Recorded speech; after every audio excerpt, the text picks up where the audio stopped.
नमस्कार, बहुत बहुत स्वागत है आपका हमारे आज के जागरूकता के खास कार्यक्रम में। इसमें हम बात करेंगे आपसे डॉक्टर कफील खान के बारे में, क्योंकि डॉक्टर कफील खान काफ़ी चर्चा के अंदर हैं और इसके अंदर हम आपको बताएंगे कि क्या मामला था और कहां से डॉक्टर कफील खान चर्चा में आए और कब वे जेल के अंदर गए। इस तरह की सभी बातों पर आज हम आपसे बात करेंगे। अगर बात करें, आपको मैं 2017 की याद दिलाऊं, वर्ष था 2017। बात है उत्तर प्रदेश के गोरखपुर की। गोरखपुर के अंदर एक कॉलेज है, कॉलेज का नाम है BRD मेडिकल कॉलेज। इस कॉलेज के अंदर ऑक्सीजन की कमी के कारण बच्चों की मौत हो जाती है। ये बच्चों की जो मौत थी उस समय बहुत ज़्यादा चर्चा का विषय बनी और इसको आपने भी उस समय देखा होगा। लेकिन क्या होता है, हमारे देश के अंदर कोई एक बार मुद्दा उठता है और वो जब चर्चा के अंदर आता है तो उस समय तो चर्चा में रहता है, लेकिन उसका कोई ठोस समाधान हो ऐसा कुछ नहीं होता। कुछ ही समय के लिए वो चर्चा के अंदर रहता है।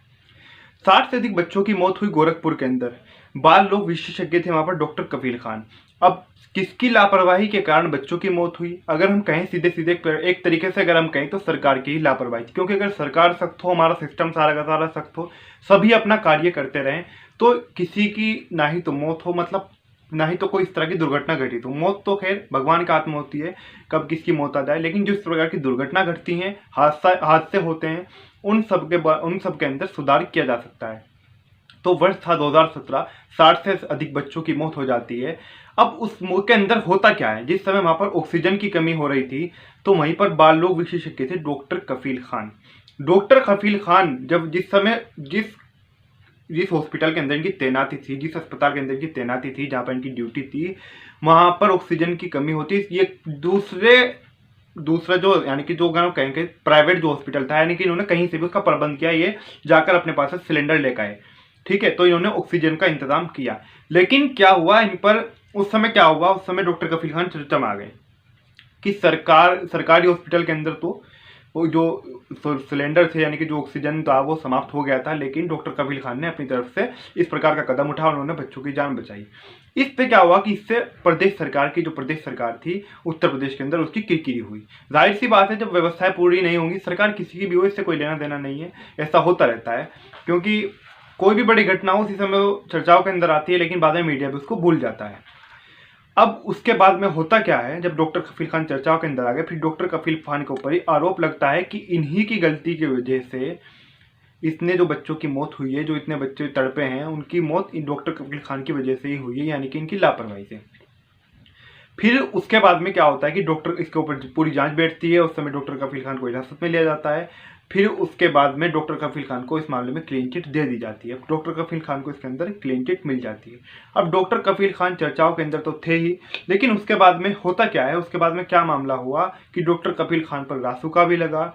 अब उनको कल हाईकोर्ट की ओर से उनको रिहा करने का भी आदेश आया। हाईकोर्ट ने जो सरकार ने जो रासुका लगाया था उसको असंवैधानिक भी माना। ये सब क्या प्रक्रिया रही है, इसके बारे में बात कर रहे हैं। फिर उसके बाद में क्या होता है कि देश के अंदर आपने देखा होगा कि NRC और CA को लेकर जो प्रोटेस्ट चल रहे थे, उसी के संबंध में डॉक्टर कफील खान ने अलीगढ़ के अंदर MU, जो अलीगढ़ मुस्लिम यूनिवर्सिटी है, वहां पर छात्रों को संबोधित किया और उन्होंने अपने विचार रखे। उसके अंदर उन्होंने अपने अलग अलग तरह की बातें की। उसके अंदर बताया कि हमें किस प्रकार से सतर्क रहना है, मतलब किस प्रकार से उन्होंने उसके अगर कहें कि जो CA था और NRC था, उसके पक्ष और विपक्ष दोनों तरह की वहां पर अपनी उन्होंने बातें रखी। अपनी जो एक आदमी की राय होती है वो उन्होंने वहां पर रखी। अब उत्तर प्रदेश पुलिस का क्या आरोप लगता है, एक तरह से अगर हम कहेंगे सरकार का, उनका कहना होता है कि उत्तर प्रदेश सरकार का कि उन्होंने भड़काऊ भाषण दिया, यानी कि उनकी जो स्पीच थी वो एक तरह से भड़काने वाली थी, एक तरह से भड़काऊ भाषण की तरह थी। जो उनकी स्पीच थी, जो उन्होंने सबने संबोधन के दौरान जो उन्होंने छात्र छात्राओं को, जो लोग वहां पर मौजूद थे, उनसे जो अपनी बात कही।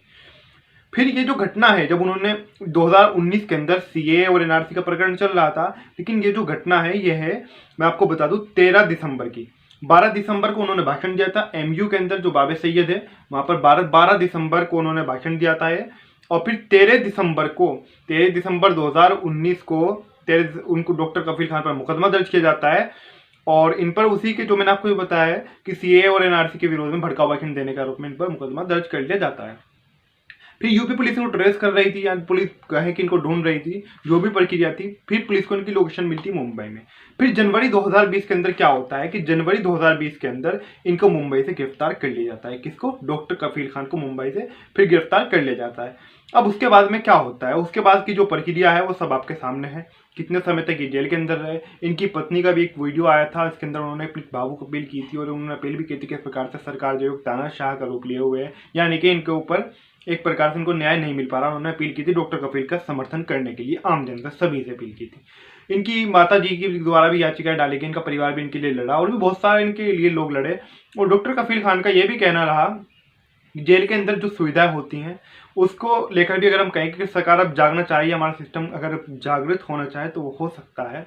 क्योंकि जेल के अंदर जो सुविधाएं होती हैं, जेल के अंदर जाने वाले अधिकतर लोग अगर हम कहें कि अपराधी होते हैं, लेकिन अगर कोई वहाँ शिक्षित व्यक्ति जाता है तो उसके साथ क्या होता है, वो जाकर देखता है कि वहाँ पर क्या सुविधाएं हैं और क्या होनी चाहिए। तो डॉक्टर कफील का ये भी कहना था कि इस प्रकार से वहाँ पर शौचालय की जो हालात थी, जो वहाँ पर उनको खाना की जो व्यवस्था होगी, उनको खाना दिया जाता होगा नहीं दिया जाता होगा, वो तो सारी प्रक्रिया थी। डॉक्टर कफील खान ने अपनी विभिन्न वीडियो के अंदर विभिन्न बार, यानी कि अलग अलग बार उन्होंने प्रेस से वार्तालाप करते हुए भी अपनी बातों को उन्होंने रखा है। उन्होंने बताया कि जेल के अंदर किस प्रकार से सारी व्यवस्थाएं हैं। अब इसी के अंदर मैंने आपको ये बता दिया कि 2020 के अंदर, अभी जनवरी के अंदर उनको मुंबई से पुलिस ने गिरफ्तार कर लिया था। अब मैं अगर आपको एक छोटा सा उदाहरण दूं, अगर मैं आपको अमर उजाला अखबार की बात करूं कि अमर उजाला के अंदर से, अगर मैं अमर उजाला के हवाले से आपको एक बात बताऊं, अमर उजाला के अंदर हाईकोर्ट ने जो टिप्पणी की, हाईकोर्ट ने कहा है इलाहाबाद हाईकोर्ट ने अलीगढ़ डीएम के आदेश को तो रद्द कर दिया है।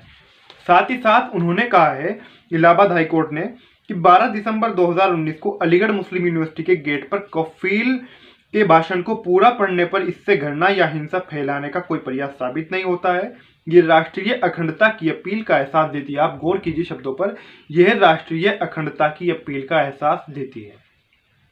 फिर इसके अंदर आगे कहा गया है कि कफील पर रासुका लगाना और अवधि बढ़ाना दोनों ही असंवैधानिक हैं। ये भी आप गौर कीजिए, कफील 29 जनवरी से जेल के अंदर बंद है। कफील पर रासुका लगाना और अवधि बढ़ाना दोनों ही असंवैधानिक है, यानी कि रासुका भी लगाया गया जिसे राष्ट्रीय सुरक्षा कानून कहा जाता है, और उसकी अवधि भी बढ़ाई जा रही थी। फिर इतना किया जा रहा है, अगर हम कहें कि एक प्रकार से सरकार का कहीं ना कहीं तानाशाही रवैया तो था, ये बात तो आपको माननी पड़ेगी।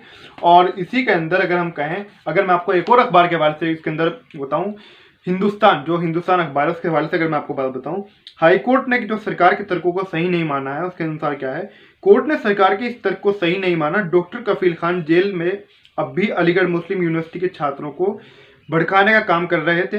कोर्ट ने कहा जेल में बंद होकर डॉक्टर कफील खान के पास ऐसा कुछ भी नहीं था जिसका प्रयोग करके वे जेल के अंदर से छात्रों को भड़का सकें। क्या कोई जेल के अंदर से छात्रों को भड़का सकता है? तो ये जो तर्क था सरकार का, इसको हाईकोर्ट ने सही नहीं माना है।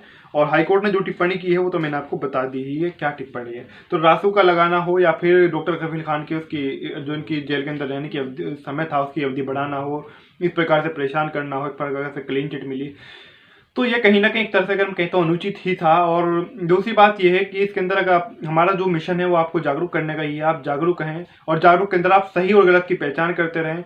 अगर मैं आपको बताऊं कि अगर ये सब ना होता, क्योंकि अगर डॉक्टर कफील खान उस समय चर्चा में ना आते, अगर कहें कि डॉक्टर कफील खान भी अगर जो सिस्टम हमारा जो चल रहा है उसी तरह चलते रहने देते, वो अल्लाह कहीं और से जाकर सिलेंडर ना लाते, ना ही तो वो कहीं और से जाकर सिलेंडर लाते, बच्चों को बचाते, और ना ही उसमें उनको कोई श्रेय मिलता, उनकी वाहवाही होती, और ना ही सरकार की इसके अंदर किरकिरी होती, ना ही हमारे सिस्टम की पोल खुलती है। और अगर डॉक्टर कफील खान को मैंने माना कि दोषी माना जाता तो